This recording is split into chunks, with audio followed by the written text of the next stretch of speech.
Hey everybody, here's a little video about a property we have for sale right now. It's a beautiful 11 acres in New Tecumseth. I'll just show you a little bit around the property. So this is the 7th line. This is facing west. This is to the north. Just a beautiful area. Gorgeous fields and hills and farms. That's east, and then our property's here on the south side. Huge bonus here is the natural gas that's here. That's awesome for a country property.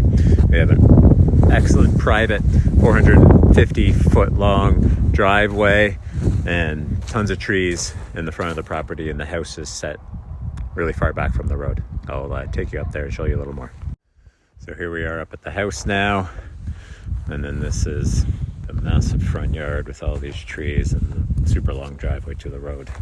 And I'll take you back behind the house so you can see it's 11 acres and it's farmed back here.